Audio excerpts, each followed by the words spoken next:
자, 우리 옆에 분들과 다시 한번 인사하겠습니다. 오늘 정말 잘 오셨습니다. 자, 은혜 받기 원합니다. 예, 감사합니다. 여러분, 지난주에 한 5명 정도 오셔가지고 되게 오붓하게 예배 드렸는데, 오늘 왜 이렇게 많이 오신 거예요, 도대체? 제가 이렇게 너무 많이 오시면, 제가 다음 주에 안 오시면 또 실족할 것 같거든요. 조금만 오세요. 네, 어쨌든 이렇게 풍성하게 성도님들이 계시니까 참 좋습니다. 벌써 이 찬양만 하더라도 벌써 이렇게 힘있게 드리는 것 같죠? 그리고 특별히 우리 최현식 성도님이 와서 앉아 계시니까 제가 그냥 마음이 얼마나 든든한지 모릅니다. 아무쪼록 오늘 예배 가운데 갑절의 은혜가 쏟아지게 되시기를 주님의 이름으로 축복합니다. 자, 오늘 우리가 읽은 이 본문은 마리아의 찬가라고 불리어지는 너무나 유명한 말씀입니다. 자, 마리아가 천사를 통해서 예수님을 잉태했다라는 소식을 듣고는 복중에 있는 아기를 떠올리며 하나님께 감사하고 찬양하는데요. 자, 본문에 나와 있는 이 찬양시는 성경에 나오는 무수히 많은 찬양시 중에 가장 위대하고 아름답다라는 평가를 받고 있습니다. 자, 그래서 이제 개신교 전통을 가지고 있는 우리들에게는 좀 생소할 수 있으나 그 천주교 전통을 가지고 있는 뭐 수도원이라든지 공동체에서는요, 이 본문에 나와 있는 이 마리아의 찬가를 인용해서 뭐 서로들 암송을 하기도 하고요. 그 저녁마다 이것과 관련되어 있는 찬양을 부르는 전통이 있을 정도로 이 본문에 나와 있는 말씀은 많은 믿음의 사람들에게 손꼽히는 말씀이라고 할 수 있어요. 자, 그런데 본문에 담겨져 있는 이 찬양시가 뭐가 그렇게 특별하길래 성경에서 가장 위대한 시 내지는 아름다운 시라는 평가를 받는 것일까요? 자, 먼저 오늘 본문의 내용을 제대로 이해하기 위해서는 자, 내용을 떠나서 지금 마리아라는 소녀가 어떤 삶의 정황 가운데 놓여 있는지를 이해할 필요가 있는데요. 자, 지금 사실 마리아라는 여인은요, 크게 두 가지 점에서 굉장히 위태로운 상황이라고 할 수 있습니다. 자, 우선 첫 번째로, 자, 지금 마리아가 굉장히 어린 나이이기 때문에 위태롭다고 할 수 있겠죠. 자, 많은 성서학자들이 지금 마리아가 예수님을 잉태한 나이가 12살에서 16살 정도 된다고 추정을 하거든요. 여러분, 저희 딸이 지금 12살이에요.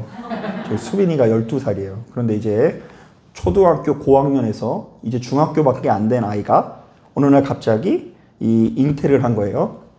여러분, 오늘날에 제가 이제 청년들이랑 동행하면서 어떤 이야기를 많이 듣냐면요. 이제 요즘에 다 결혼들이 늦잖아요. 그래서 이제 35이 넘어가지고 이렇게 결혼을 한 청년이 있어요. 자, 그런데 이제 처음으로 아이를 가져가지고 아기를 낳으니까요, 너무 무서워서 식욕이 안 생긴대요. 35이 넘은 청년들도요, 모든 것이 다 준비된 청년들도 이제 출산을 앞두고는 위태로운 마음이 들잖아요. 내가 그거 어떻게 할까? 그거 내가 정말로 감당할 수 있을까? 그리고 실제로 제가 그 아이가 태어나는 과정을 목격하니까요, 야, 새삼 진짜 여자들이 대단하게 느껴지더라고요. 그래서 제가 지금 사모님한테 잘하는 것처럼 느껴지면 이제 다 그때 제가 보고서, 야, 내가 충성을 다해야 되겠다, 이렇게 생각이 들어서 이렇게 할 정도로 여자들은 정말로 그 출산에 대한 공포를 가지고 있지 않습니까? 자, 그런데 전혀 준비가 되지 않는 상태에서 그 12살에서 16살밖에 안 되는 이 소녀가 여자로서 가장 두렵고 무서운 순간을 맞이했다는 것을 우리는 기억할 필요가 있어요.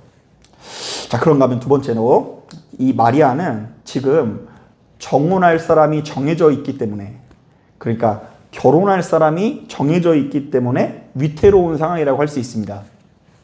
자, 이스라엘은 독특하게도 약혼 문화라는 것이 있습니다. 자, 그러니까 이제 성경에서는 주로 정혼이라고 표현하는데, 이 엄밀히 따져보면은 약혼이라는 제도가 있었어요. 자, 아들을 가진 부모들은요, 자신의 아들이 어른이 되면 적당한 때에 짝을 찾아서 그 약혼이라는 것을 시킵니다. 이 정혼을 시키는 거죠. 자, 이른바 신랑 쪽에서 집창금을 주고 여자와 정혼을 하면 이 두 사람은 그때부터 사실상 부부가 되는 것입니다. 법적으로는. 하지만 신기하게도 그 즉시 이 두 사람이 함께 사는 것은 아니고요. 신랑 신부가 철저히 준비를 하게 됩니다. 자, 이제 신부는 신부대로 이제 신부 수업을 하게 되는데요. 자, 어떤 과정을 거쳐서 이제 그 아이를 출산하게 되고 그리고 임신하게 되는지를 엄마한테 배우기도 하고요. 음식 같은 것도 배우게 되고 이 집안 살림살이를 좀 배우게 됩니다. 자, 그리고 이제 결정적으로 이들이 이렇게 1년 동안의 시간을 갖는 이유가 있는데요. 그 신랑이 신랑대로 열심히 일하면서 그때부터 자기의 신혼집을 준비하는 거예요. 제가 어디 가서 이런 얘기하니까 참 낭만적인 시대라고 하더라고요. 1년만 일하면 자기 집을 지을 수 있으니. 그러니까 그 전까지는 신랑이 일하면요. 신랑이 일해서 얻은 그 수익물을 누가 다 가졌을까요? 부모가 가졌는데 이제 이때부터 이제 정혼한 여인을 정했으니까 1년간 죽어라 이래가지고 이제 신혼집을 마련하는 거죠. 자, 그리고 정혼한 지 한 1년쯤 열심히 살다 보면 이제 주변 사람을 불러다가 혼인잔치를 베풀고 함께 살아가게 됩니다. 자, 그런데 당연한 이야기겠지만 이 기간 동안 남자와 여자는 서로 순결을 철저히 지켜야 되는 법이 있어요. 다른 사람과 이 서로 관계를 맺어서도 안 되고요. 서로 간에 관계를 맺어서도 안 됩니다. 아직 혼인잔치를 한 게 아니기 때문에요. 자, 그리고 이것이 얼마나 엄격하게 법으로 지켜지는지 만약 정혼한 처녀가 다른 남자와 부정을 저지르면 돌로 쳐서 죽이게 되고요. 그리고 만약 이 약혼식만 하고 혼인을 거치지 않은 남녀가 관계를 맺다가 발각이 되면 사회적으로 매장을 당하게 됩니다. 자, 이른바 정결하지 못한 사람으로 찍혀서 일거리를 주지 않고요. 괜시리 왕따를 시키면서 놀림을 하면서 그 사람을 아주 이상한 사람 대우하는 것이 그 시대의 어떤 윤리였습니다.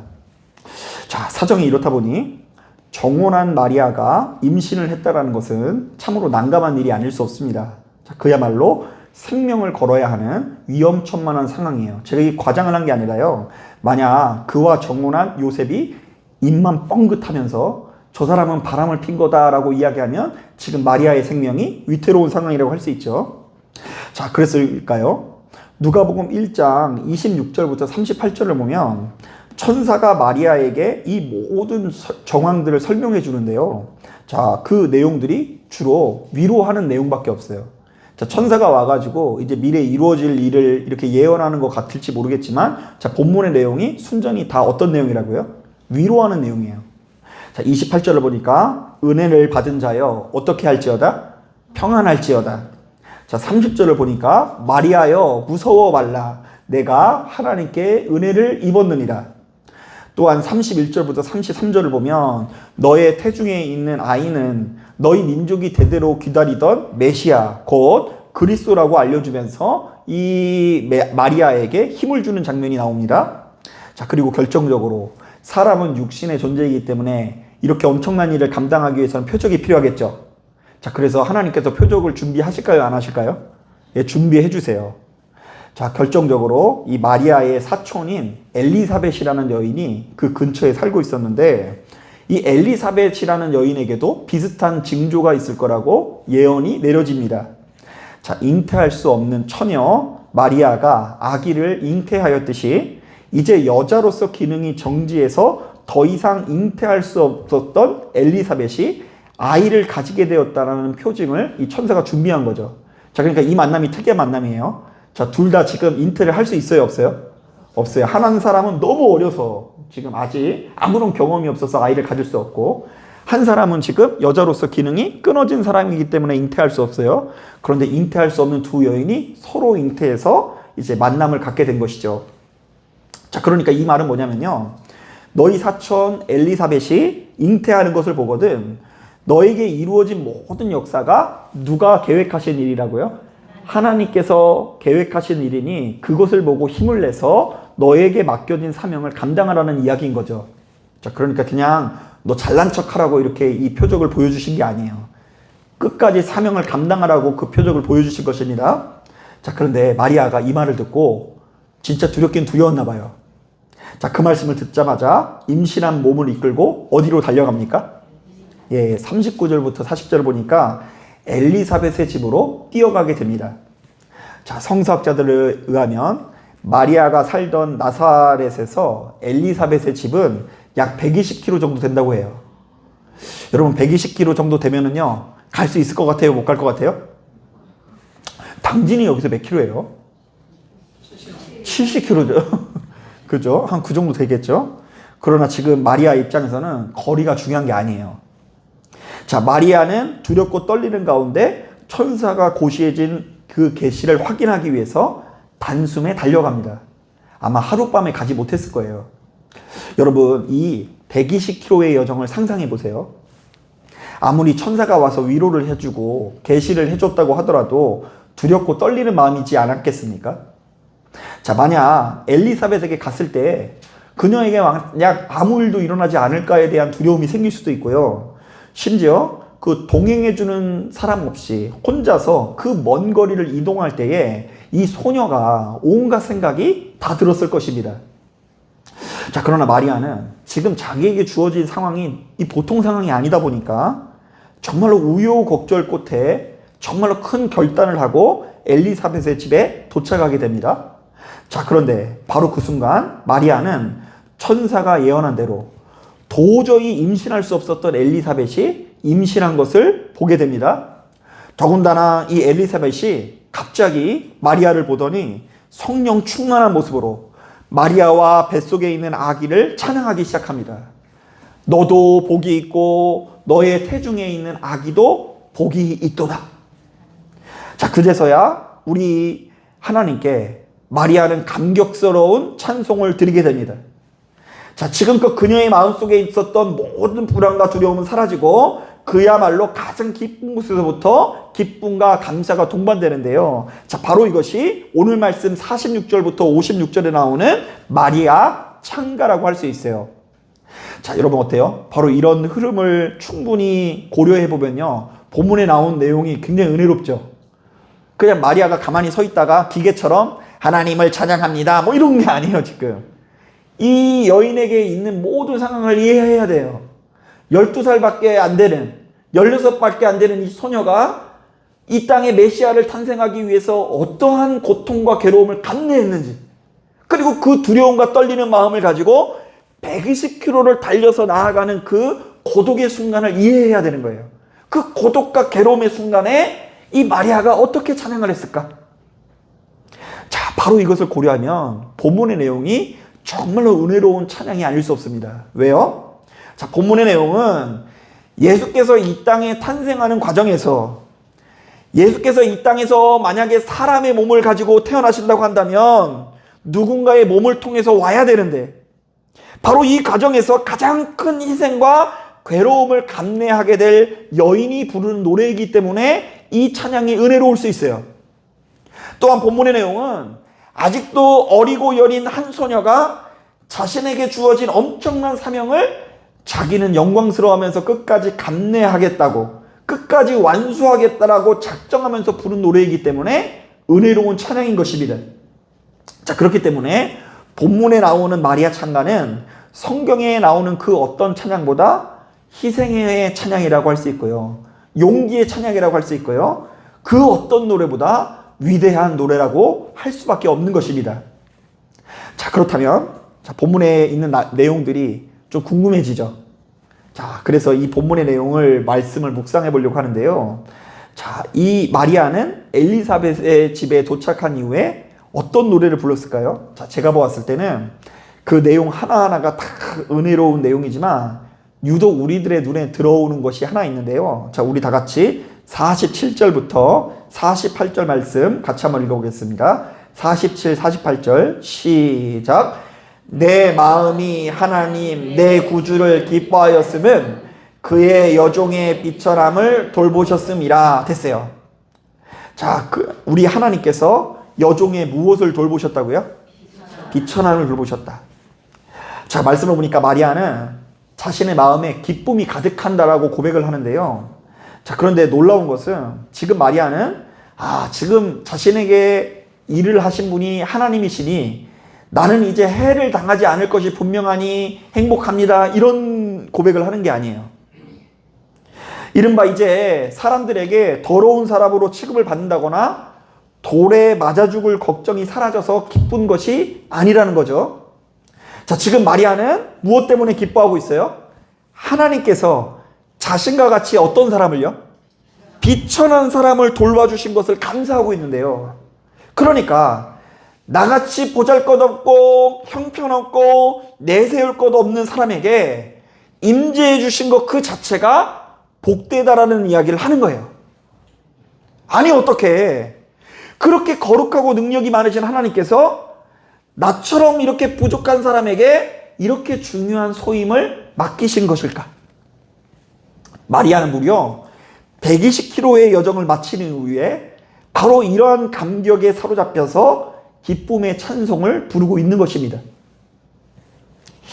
자, 저는 오늘 우리가 읽은 이 본문을 보면서 예수 믿는 우리들이 스스로의 사명을 감당하는 데 있어서 가장 중요한 요소들을 깨닫게 되는데요. 자, 여러분, 하나님의 일은 누가 감당하는 줄 아세요? 능력이 많고 힘이 있고 권세가 있어서 감당하는 것이 아니라 오로지 은혜로 감당해야 된다는 것을 깨닫길 바랍니다. 내가 노래를 잘해서 노래 잘하는 사역자로 쓰임받는 게 아니고, 내가 돈이 많아서 물질적인 축복을 이렇게 앞세우는 일에 쓰임받는 게 아니라, 지금 나는 만약 하나님의 일을 감당해야 된다고 한다면 무엇이 필요하다고요? 은혜가 필요하다는 거예요. 은혜. 자, 그런데 여기서 은혜가 무엇일까요? 은혜는 기도 많이 해가지고 손에서 뭐가 나가는 게 은혜가 아니에요. 은혜는 내가 기도를 많이 해서 이 영혼이 맑아지고, 그리고 뭐 은사가 충만해지면 눈에 자꾸 뭐가 보이잖아요? 자꾸 남의 얘기처럼 이렇게 쳐다보시는데, 눈에 뭐가 보이고 이런 게 은혜가 아니에요. 은혜는 나처럼 이렇게 부족한 사람에게 하나님께서 지금껏 너무나 많은 좋은 것들을 주신 것에 대한 감사가 나타나는 게 은혜인 거예요. 아, 나는 진짜 비천합니다. 가면 갈수록, 나이를 먹어가면 먹어갈수록 내가 하나님 앞에 얼마나 별거 아닌 존재인지를 깨닫고, 돌이켜보았더니 얼마나 어리석었는지, 이렇게 별거 아닌 사람이 주변의 많은 사람들 앞에서 괜히 목에 힘을 주고 다니면서 이런저런 그냥 교만한 말들을 내뱉었던 그 모든 과거들을 후회하면서, 나는 죄인이요, 하나님께서 이런 죄인을 아끼고 사랑해 주셨다는 것에 대한 고백이 이어지는 것이 진짜 은혜라는 이야기인 거예요. 이른바 하나님 앞에 스스로를 작게 여기는 자들만이 진정한 헌신을 할 수 있다는 거예요. 자, 헌신은 누가 한다고요? 하나님 앞에 스스로를 어떻게 여기는 사람? 작게 여기는 사람들이 헌신을 할 수 있는 거예요. 큰 헌신은 많이 들여서 헌신이 아니라 내가 작은 존재이기 때문에 헌신할 수 있다라는 이야기인 것입니다. 자, 저는 바로 이 말씀을 준비하는데 문득 사무엘상 15장 말씀이 생각났는데요. 자, 사무엘은 초심을 잃어버리고 끝없는 악을 행하는 사울 왕에게 이렇게 권면합니다. 왕이 스스로를 작게 여길 때에 이스라엘 지파의 머리가 되지 아니하셨나이까? 하나님께서 그런 당신을 출정시키면서 가서 저 못된 아말렉 족속을 없애버려라, 그들을 쳐서 하나도 남기지 말라고 모조리 전멸시키라고 명령하지 않았습니까? 자, 그런데 사울 당신은 어찌하여 이런 하나님의 말씀을 듣지 않고 전리품에만 욕심을 부리면서 하나님의 마음을 아프게 하십니까? 쉽게 말하면 사울이 스스로를 작게 여길 때에 하나님께 바로 그 모습을, 하나님께서 그 모습을 어여삐 여기면서 이스라엘의 왕으로 세우셨다는 거죠.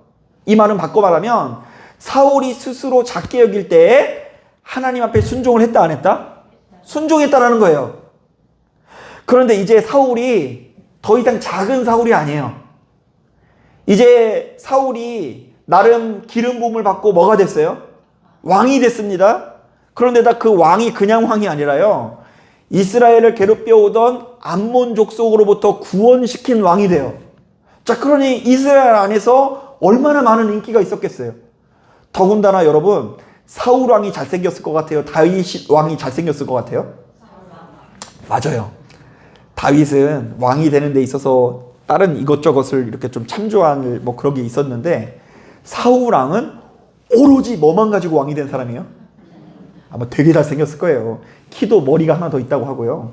얼굴이 이스라엘 안에서 그만큼 잘생긴 남자가 없다고 할 정도로 미남이었대요. 그러니까 이스라엘 애들 좀 이상해요. 그죠? 하나님 믿는 애들인데 미남을 이렇게 뽑는 그런 문화가 있었다니까요. 자, 그런데 그렇게 미남 왕이, 그리고 권력을 가지고 인기를 가지고 자기를 작게 여기는 마음을 잃어버리니까 더 이상 하나님의 명령에 순종하지 않을 뿐더러 전리품에 현혹되어 하나님께 근심을 끼치는 위치에 놓이게 됐다는 거예요. 가만히 보면 이 사울왕이 욕심이 먼저가 아니라 교만이 먼저예요.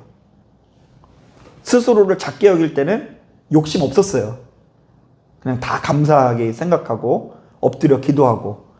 그런데 교만해지고 내 자신이 꽤 괜찮은 사람이라고 여겨지게 되니까 그 뒤로부터 자꾸 전리품에만 현혹이 되고, 그리고 더 이상 하나님 앞에 잘 보이려고 하는 마음이 사라지게 되고 눈속임을 하게 되고 하나님의 근심을 끼치게 되는 인생이 되는 장면을 우리는 기억해요. 그래서 저는 바로 이런 차원에서 로마서 4장에 나와 있는 말씀이 너무나 명쾌하게 느껴져서 그것을 인용할 때가 많은데요. 한번 잘 들어보세요.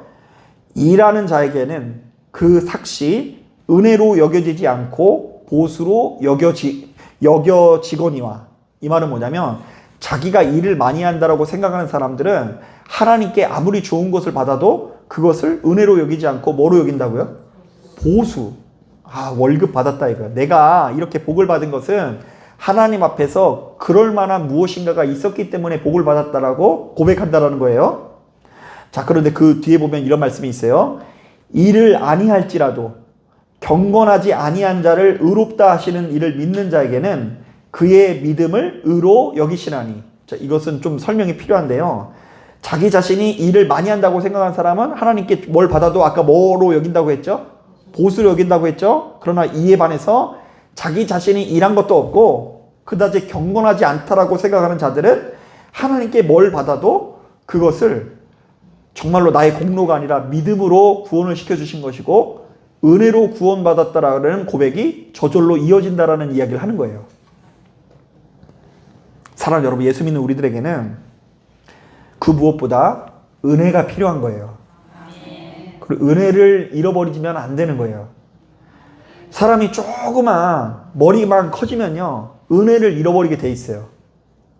내가 하나님 앞에 얼마나 부족한 존재인지, 죄된 존재인지, 내가 그동안 하나님 앞에서 얼마나 많은 죄를 지은 존재에 있는지를 까맣게 잃어버린다는 것입니다.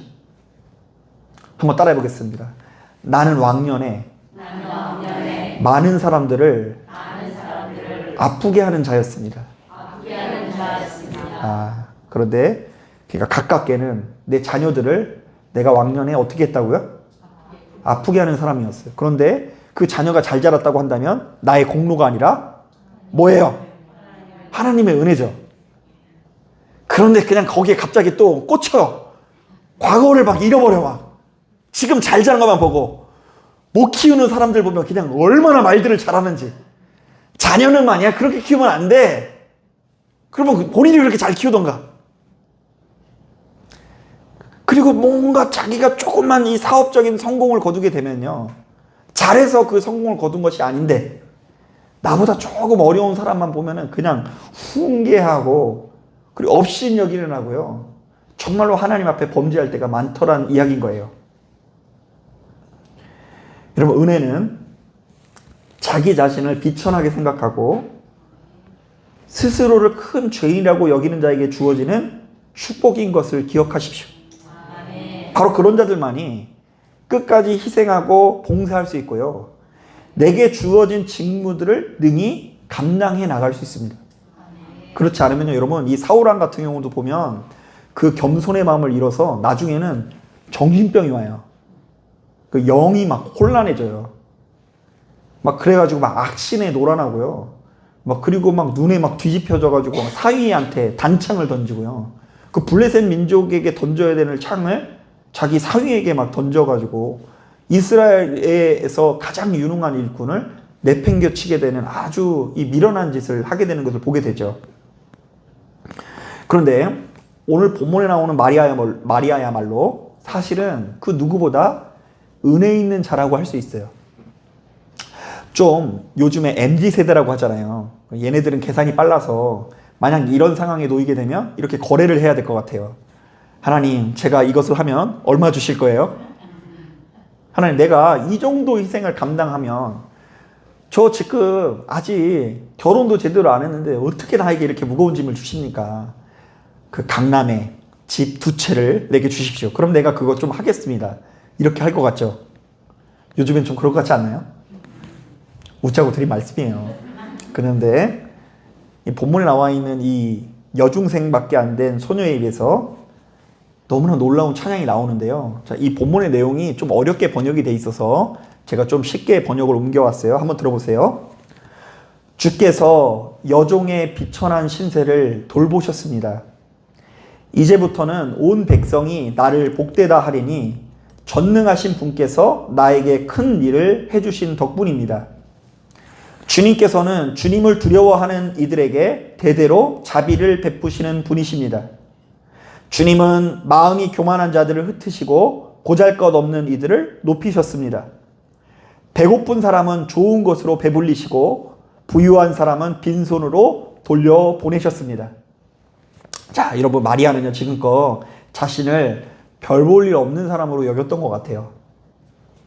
왜 그런지는 몰라요. 마리아가 어떻게 컸는지 이 성경은 전혀 이야기하지 않아요. 그런데 이 한 사람의 평범한 소녀로서 지금껏 마리아는 스스로를 별 볼 일 없는 사람, 자기 자신을 가난한 사람이요 배고픈 사람으로 생각했던 것 같아요. 자, 그런데 이런 마리아가 천사와의 계시를 들은 이후에 이렇게 고백합니다. 하나님께서 이렇게 비천한 나를 높이사 세상에서 가장 복된 사람으로 삼아 주셨습니다. 여러분 잘 들으세요. 여러분 이거 모르고요 자꾸 기세등등해서 어깨에 힘주면서 세상 내가 제일 잘날 줄 아는 사람들은요 그것을 누리지 못하고 낮아지는 때가 오게 될 거예요. 높은 자는 낮아지게 돼 있어요.